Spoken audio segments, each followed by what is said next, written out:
नमो भगवते तस्मै कृष्णायादभूतकर्मणे रूपनाम विभेदेन जगत्कीलतीयो यतः सच्चिदानन्दरूपाय विश्वभूतपत्यादिहेतवे तापत्रयविनाशाय श्रीकृष्णाय वयं नुमः।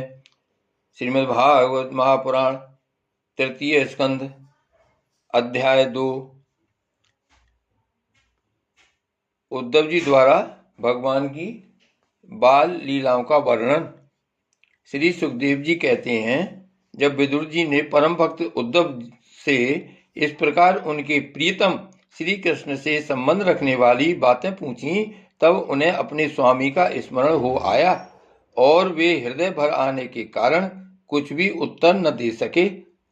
जब ये 5 वर्ष के थे, तब बालकों की तरह खेल में ही श्री कृष्ण की मूर्ति बनाकर उसकी सेवा पूजा में ऐसे तन्मय हो जाते थे कि कलेवे के लिए माता के बुलाने पर भी उसे छोड़कर नहीं जाना चाहते थे।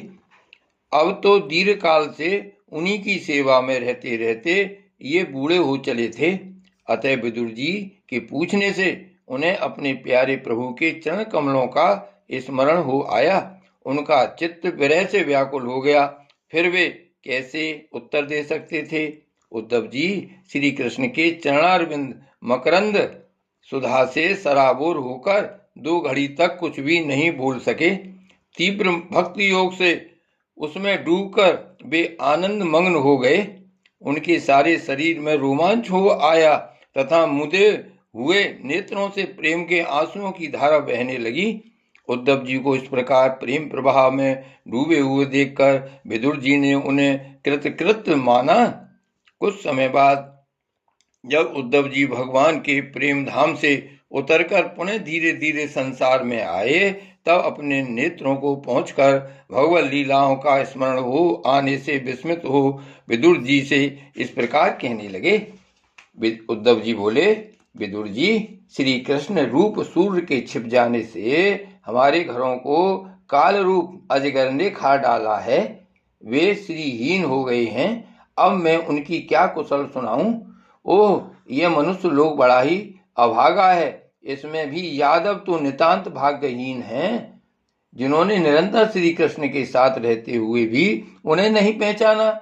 जिस तरह अमृत में चंद्रमा के समुद्र में रहते समय मछलियां उन्हें नहीं पहचान सकी थीं, यादव लोग मन के भाव को ताड़ने वाले बड़े समझदार और भगवान के साथ एक ही स्थान में रहकर कीड़ा करने वाले थे, तो भी उन सब ने समस्त विश्व के आश्रय सर्वांतर्यामी श्री कृष्ण को एक श्रेष्ठ यादव ही समझा।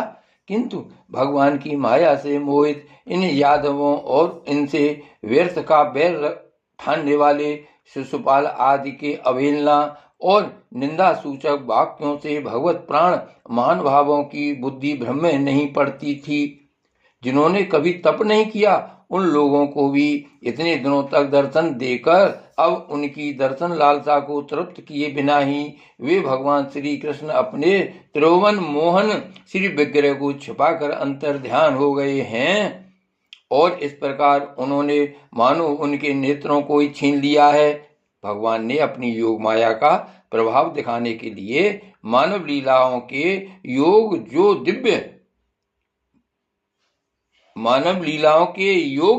जो दिव्य श्री विग्रह प्रकट किया था, वह इतना सुंदर था कि उसे देखकर सारा जगत तो मोहित हो ही जाता था। वे स्वयं भी विस्मित हो जाते थे।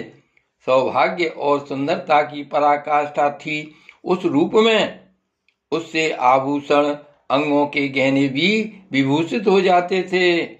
धर्मराज युधिष्ठिर के राजसूय यज्ञ में जब भगवान के उस नैनाभिराम रूप पर लोगों की दृष्टि पड़ी थी, तब त्रिलोकी ने यही माना था कि मानव सृष्टि की रचना में विधाता की जितनी चतुराई है, सब इसी रूप में पूरी हो गई है।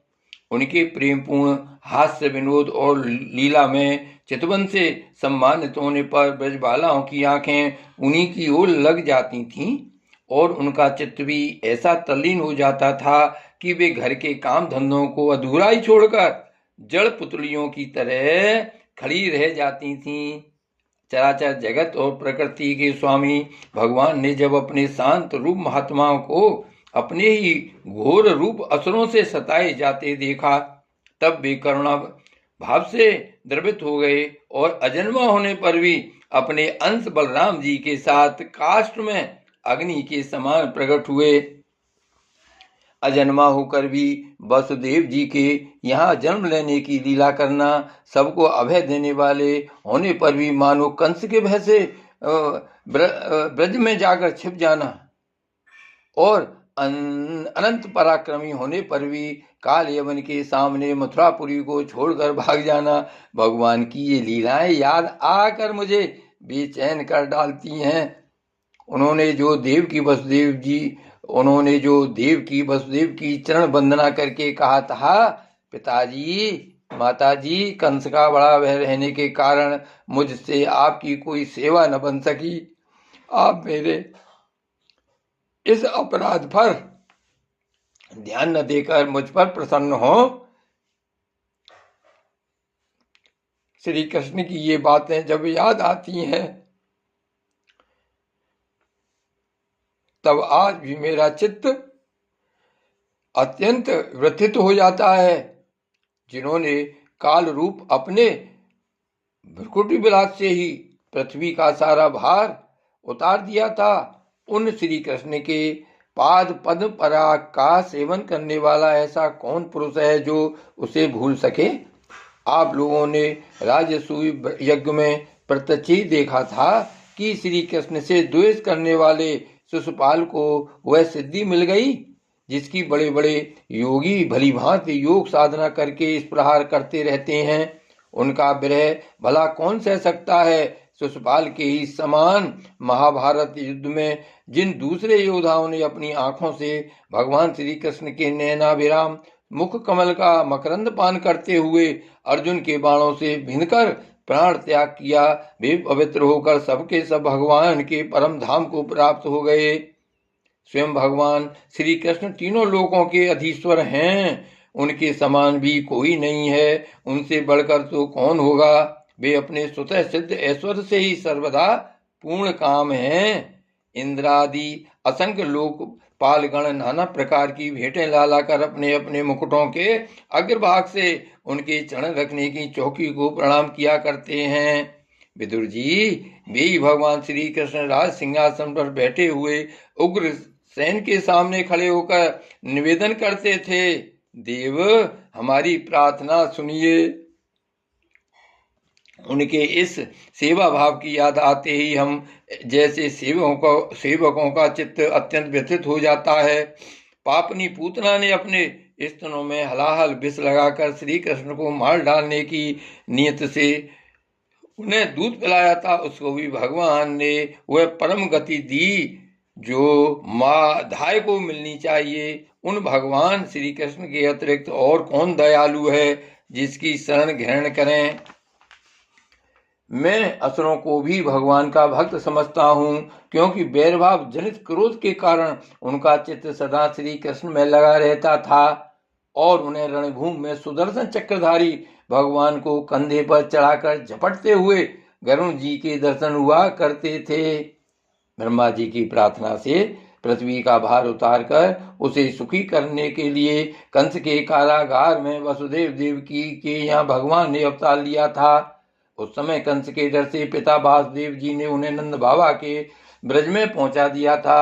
वहां वे बलराम जी के साथ 11 वर्ष तक इस प्रकार छिपकर रहे कि उनका प्रभाव ब्रज के बाहर किसी पर प्रकट नहीं हुआ। यमुना के उपवन में जिसके हरे भरे वृक्षों पर कलरव करते हुए पक्षियों के झुंड रहते हैं, भगवान श्री कृष्ण ने बछड़ों को चराते हुए ग्वाल बालों को मंडली के साथ विहार किया था। भगवान श्री कृष्ण ने बछड़ों को चराते हुए ग्वाल बालों की मंडली के साथ विहार किया था। यमुना के उपवन में जिसके हरे भरे वृक्षों पर कलरव करते हुए पक्षियों के झुंड झुंड रहते हैं। भगवान श्री कृष्ण ने बछड़ों को चराते हुए ग्वाल बालों की मंडली के साथ विहार किया था।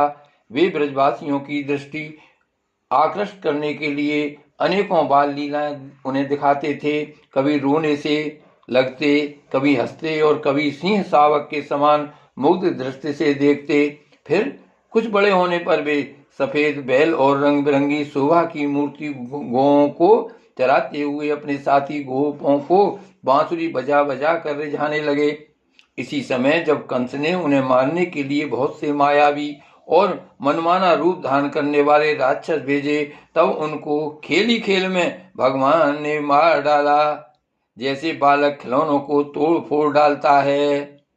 कालिय नाग का दमन करके विष मिला हुआ जल पीने से मरे हुए ग्वाल वालों और गौओं को जीवित कर उन्हें कालिय देह का निर्दोष जल पीने की सुविधा कर दी। भगवान श्री कृष्ण ने बड़े हुए धन का सदव्यय कराने की इच्छा से श्रेष्ठ ब्राह्मणों के द्वारा नंद बाबा से गोवर्धन पूजा रूप गौ यज्ञ करवाया। भद्र, इससे अपना मान भंग होने के कारण जब इंद्र ने क्रोधित होकर ब्रज का विनाश करने के लिए मूसलाधार जल बरसाना आरंभ किया, तब भगवान ने करुणावश खेल ही खेल में छत्ते के समान गोवर्धन पर्वत को उठा लिया और अत्यंत घबराए हुए ब्रजवासियों की तथा उनके पशुओं की रक्षा की। संध्या के समय जब सारे वृंदावन में शरत के चंद्रमा की चांदनी छिटक जाती, तब श्री कृष्ण उसका सम्मान करते हुए मधुर गान करते और गोपियों के मंडल की शोभा बढ़ाते हुए उनके साथ रास विहार करते। संध्या के समय जब सारे वृंदावन में शरत के चंद्रमा की चांदनी छिटक जाती, तब श्री कृष्ण उसका सम्मान करते हुए मधुर गान करते और गोपियों के मंडल की शोभा बढ़ाते हुए उनके साथ रास विहार करते। श्री भागवत भगवान की जय, श्री वल्लभाधीश की जय, श्री गोवर्धननाथ की जय, श्याम स्वरूप श्री अम्बे महारानी की जय। जय जय श्री गोकुलेश, जय जय श्री गोकुलेश।